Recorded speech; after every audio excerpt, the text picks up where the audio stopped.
My main force is marching half the length of the country to get to you. Hold him off until I arrive. I want to rip him apart personally. Hi everyone, Bandanner here. I hope you're all doing well. Today I've got a review of the recently released Stronghold Definitive Edition, and many thanks to the team over at Firefly for the key so I could do a review and play the game live on stream. For me and for many people, there is a lot of nostalgia attached to this game, as I saw from the amount of people coming into my stream talking about the music and the characters. It was one of my favourite games growing up, which was an age ago now. Its original release was back in 2001. Yes, it is yet another reminder that I am old. For me, it will very much be the original castle builder sim, which focuses on balancing economy with the whole combat and RTS side of things. And one of the things that Firefly did with the game that many others didn't is they made sure there was an economic side of this, to the point they made an economic campaign, not just a combat campaign.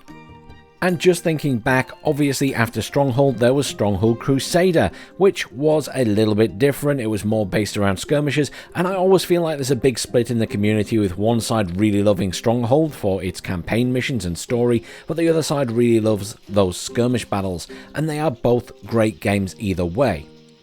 We've seen HD versions of both games come and go, but this Definitive Edition is the first proper revisit to the original title that reworks all the graphics, makes some effort to upgrade some of the controls, adds in a few extra bits and pieces, including a new 14 mission campaign with some really interesting twists on the old mission formula. The team have announced plans to release 2 major updates with new content for free. The first one will include an economic campaign, and the second will include some new real-world castles. Alongside that will be the DLC, which will include continued missions for the new campaign, first with the pig and then with the wolf, and these will be priced at £2.49, which I think is a very reasonable price by any modern standards for DLC, which kind of fits with their low pricing for the Definitive Edition itself. But I digress. You guys want to know about the game. So, the story is very stereotypical of this type of game, where you are the son of a murdered lord who needs to retake the country that has been taken over by evil lords, and the king's missing. Go figure. Now, I specifically say country rather than England because depending on the language you play the game in, it actually changes the country of the map. So it can be Germany or Poland, or I'm not even sure how far down the rabbit hole you can go, but it does change. That in itself is fairly impressive, not to mention they actually had voice actors, I believe, in most languages for the characters as well. Certainly I've seen them in German. Bitte, nein, bitte, tut mir nicht weh, bitte nicht! And the characters themselves are iconic. They are really what set the story apart from other games that may have this very stereotypical style story.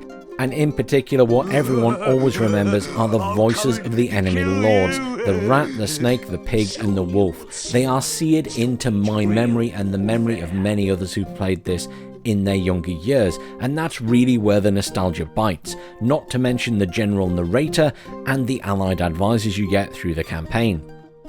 This has not been changed for DE other than a bit of upscaling, which is perfect, and some re-recording of some of the voices and things, and I wouldn't change this for the world. It's perfect as it is. Before we get into the usual gameplay section, I want to go over what's in the game itself, because just saying that there's the main campaign in there is kind of doing it a disservice. So what's actually included in this version? Well, the game has a variety of modes. The first original story campaign with 21 missions, the new 14 mission combat campaign. And it should be noted, while there is a combat focus for these missions, many of them you still need to manage your resources and build your castle.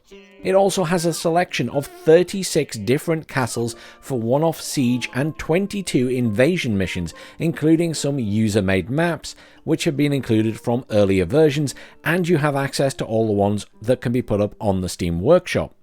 A free build mode on a selection of maps, a small economic campaign, a second will be added for free in the first major game update, a selection of additional economic missions, a castle trail based on a selection of real-world castles that you can go through, and multiplayer PvP.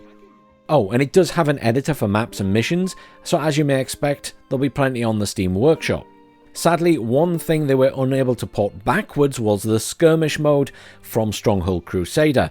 But honestly, there's more than enough content here to keep you busy for a very long time, and that's without the additional user-made content on the workshop and the upcoming free updates, never mind the paid DLC.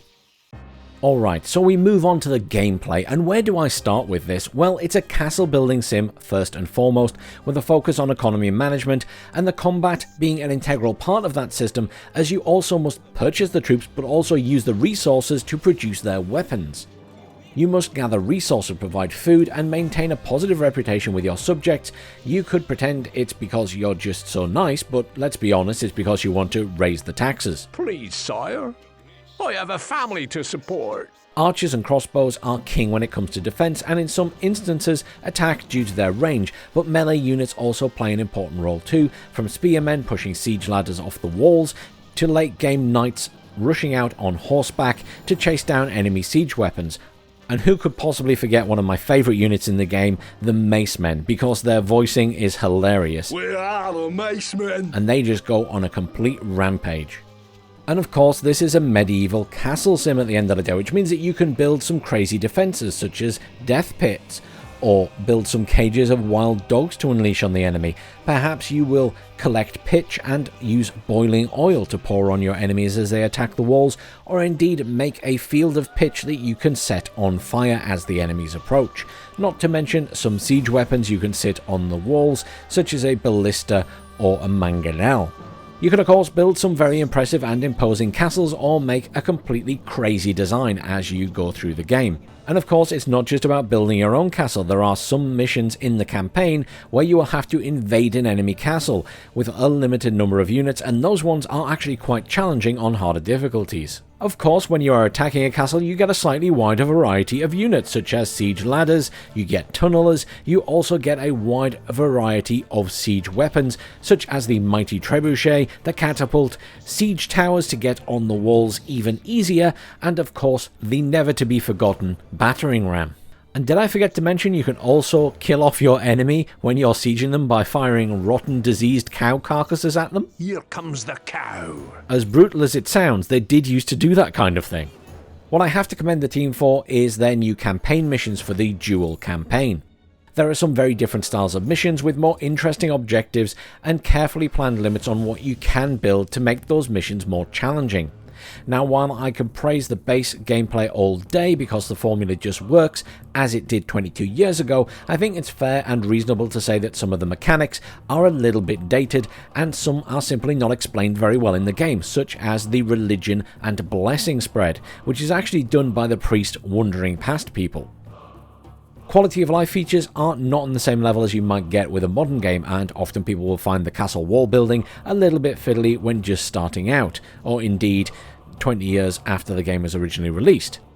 But they have added things such as rally points to the military units, although I found that this was a bit buggy at times because it seemed to drive the pathing crazy and then get all stuck in a loop and cause the game to slow down. Easily fixed by just giving the units a new order. As with any game like this, you can eventually work out ways to cheese the AI, but that applies to just about every RTS I've ever played. And all that aside, it is still a fantastic game that really holds up all these years later. And I have learned new things playing it over this time that I never knew all those years ago. So who says you can't teach an old dog new tricks? And the truth is, they have revisited this gameplay formula with 3D versions of Stronghold in more recent years, and honestly, they've never really hit the mark as much as these original ones did. So, once again proving that technology isn't necessarily the answer to everything. Regarding the game's sound, it is still superb. It has been remastered for this new version, but the music remains iconic, as do the voices of the units, and many people have joined my stream and mentioned the music and voices taking them back to when they were younger. The voiceover of the new campaign is also very welcome, a familiar sound, but I don't believe it's who we think it is. The graphics have obviously had an overhaul with a completely redone texture set, and they have recreated all the animations for the buildings, and everything just looks so much more crisp. What's not to like? Also, they've gone back and redone a few other things, such as the little advisor who appears in the bottom corner, and just before release they made a new version of the old one, which they unfortunately weren't able to save from the old version, so they just created it fresh for those who really wanted it back. So there you go, at least they are listening to community requests. As I said at the start of this video, there is a massive nostalgia factor for me with this game. For me, the team having stayed true to the original while managing to slip in some updates to controls and a few minor quality of life updates is very much appreciated. It's a little old-fashioned in some of its mechanics, but there's no denying the game and its formula just work. And in many ways, it works, as I say, better than the more modern 3D attempts at recreating this formula. There are many hours of content here, and while it's a shame that the skirmish from Crusader is missing, I truly believe you can get more than your money's worth out of the existing game modes as it stands right now, and that's before talking about the free updates. The prospect of 2 major free updates, obviously, that includes new missions and castles alongside some very reasonably priced DLC, are also good reasons to look forward to the future with this game. It's honestly more than I ever expected. It's both the quality of improvements over the original game while staying true to it, and the additional content already added in the form of the new campaign, and its future prospects that lead me to give this game a 5 out of 5 score, and I rarely stretch to that level. While for some people the game suffers from a few aged mechanics, they are part of the original game, and completely overhauling them would have fundamentally changed the gameplay, so I wouldn't mark it down for that, but I feel it's fair to mention it. I'll also note that there have been a few bugs with the multiplayer side of things, but the team have released a couple of patches and are continuing to work on those. So if you're focusing more on wanting to play the multiplayer side, it could be worth hanging off till you know those are fixed. But at the current price of £12.99, I think Stronghold Definitive Edition is a bargain. I've spent well over 36 hours in the game streaming the campaigns over on Twitch, without even touching the castle trail and various solo maps, so there's still loads of content there for me to play. It's honestly rare I go out of my way to highly recommend a game. So rare, in fact, I can't remember the last time I did. But in this case, you are getting so much game for the money, and if you're a former player of this game or someone entirely new to the franchise, I truly believe there is fun to be had here at a very reasonable price. So yes, if you're on the fence, go for it. I don't say it often about games, but I think this is a classic game that plays very, very well.